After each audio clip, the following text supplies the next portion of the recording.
श्रद्धेय महानुभावों, कारक प्रकरण के प्रसंग में चिंतन मनन करते हुए कारके ध्रुवमपाये पादानं भीत्रार्थानां भय हेतु प्राजेर सूढ़ वारणार्थानां मीप्सितः।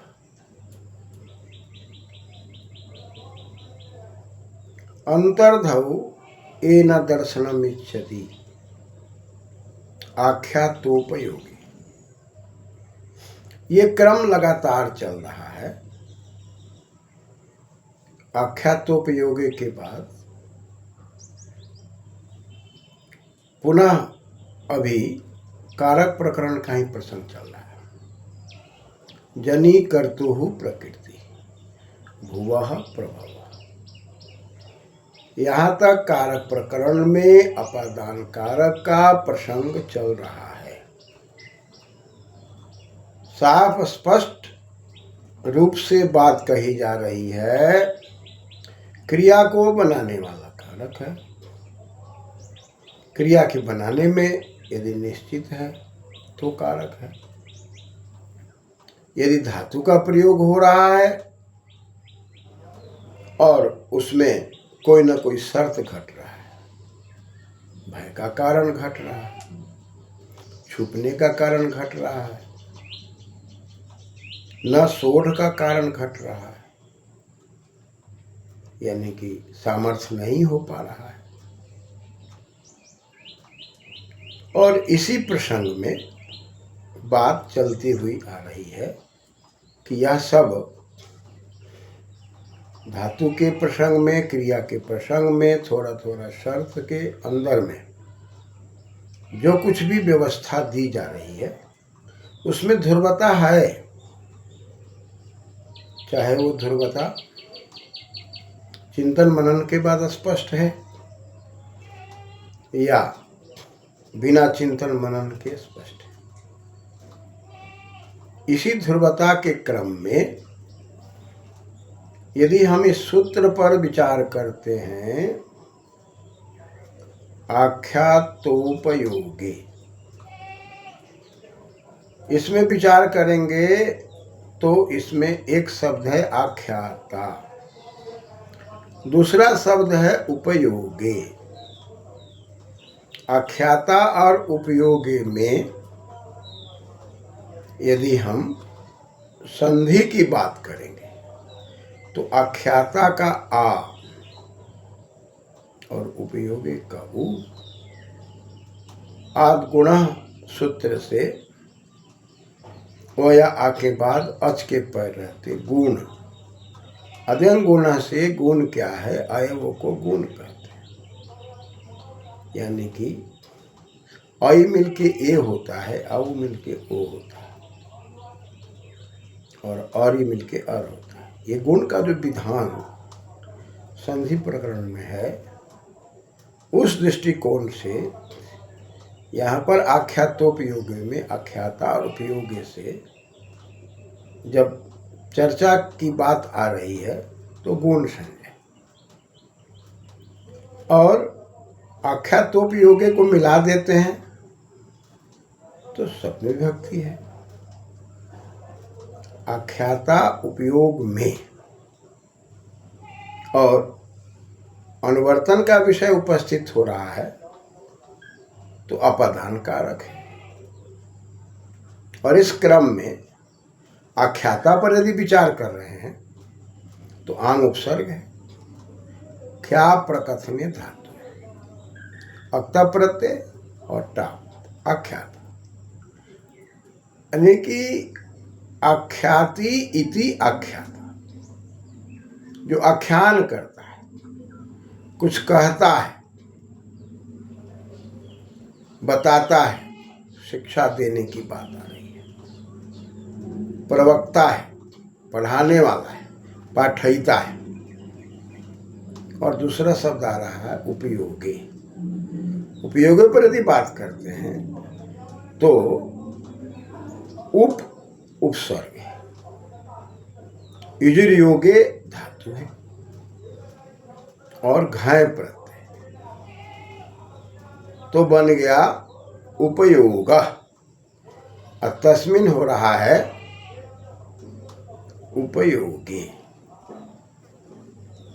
तो उप में समीप है, युज में जुड़ना है। युप युनक्ति इति उपयोग, तस्मिन उपयोगे।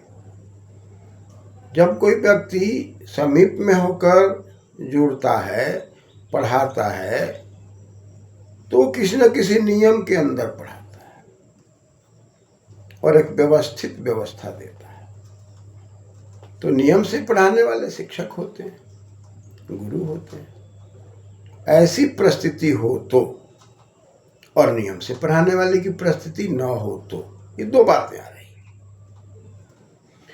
तो यदि हम कहते हैं कि नियम पूर्वक विद्या देने वाले हैं और बच्चे उसको पढ़ने वाले हैं, शिष्य उसको पढ़ते हैं, तो जो पाठयिता है, जो पढ़ाने वाले हैं और एक नियम में रह करके पढ़ाने वाले हैं, ऐसी परिस्थिति में ऊपर से अपादान कारक ले लीजिए। नियम पूर्वक विद्या ग्रहण करने में, जो नियम पूर्वक विद्या ग्रहण कराते हैं, उसमें अपदान कारक होगा। नियम पूर्वक यह पाठयिता तत्कारक अपदान संयम भवति या संयकं भवति। नियम पूर्वक यदि कोई पढ़ाता है, कोई नियम पूर्वक पढ़ता है, पढ़ने और पढ़ाने में शिक्षक होंगे, गुरु होंगे, शिष्य होंगे, तो ऐसी परिस्थिति में अपदान कारक की बात हो रही है। लेकिन कोई कभी आके कुछ बता के चला गया और उसका व्यापार पढ़ना पढ़ाना नियमित नहीं है। जैसे नट है और नट अपनी कहानी को रख रहा है और उस कहानी को हम लोग सुन रहे हैं, तो यहाँ पर नियम पूर्वक न होने के कारण नटस्य गाथां शृणोति, नट की गाथा को सुनता है। इस श्रवण में, मनन में नियमितता नहीं है। वो अचानक आता है, अपनी बातों को रखता है, फिर चला जाता है। लेकिन पठन पाठन की व्यवस्था एक सुयोजित व्यवस्था है, एक संस्कारित व्यवस्था है। नियम में रहकर पढ़ना होता है, नियम में रहकर पढ़ाना होता है, और ये गुरु शिष्य की परंपरा है। ऐसी परिस्थिति में उपाध्यायात अधीते, यह तकार को दकार होके उपाध्यायात अधीते, जलाम जशवंत से तकार को दकार हो गया, उपाध्याय से पढ़ता है। उप कौन है? समीप में कौन है?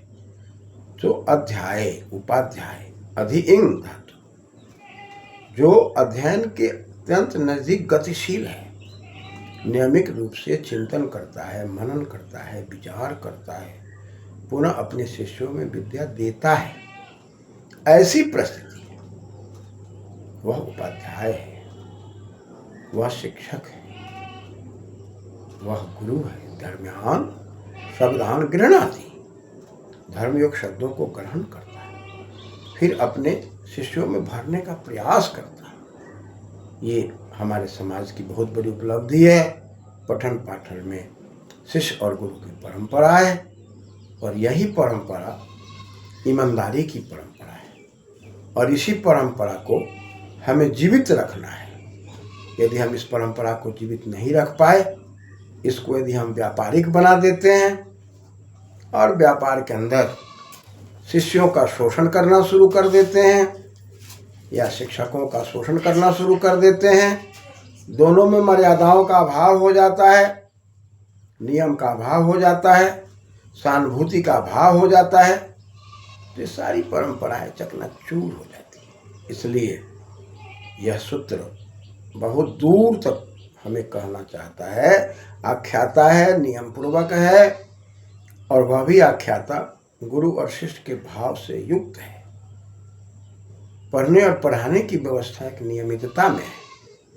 ऐसी परिस्थिति में ऊपर से जितने भी सूत्र आ रहे हैं, जितने भी शब्द घट रहे हैं, इसमें स्पष्ट है नियम पूर्वक यदि पढ़ाने वाला है तो उसमें अपादान कारक करेंगे, अपादान पंचमी से पंचमी करेंगे और पंचमी से पुनः घसी, घसी को आद, अकस्वर्ण तरीके से दीर्घ होकर उपाध्यायार अधीते। इस प्रकार से जब हम चिंतन मनन करेंगे, गुरु के अस्तित्व का भी ध्यान रखेंगे, शिष्य के अस्तित्व का भी ध्यान रखेंगे, तो निश्चित रूप से हमारी परंपराएं ठीक रहेगी। अतः एक तरफ सूत्रकार सूत्र के निर्देश से वाक्यों के निर्माण की बात करते हैं, दूसरी ओर दार्शनिक विचार दे करके हमारे समाज को सुदृढ़ भी बनाना चाहते हैं। इसलिए पठन पाठन के अंदर अंतर्दृष्टि आवश्यक है। धन्यवाद।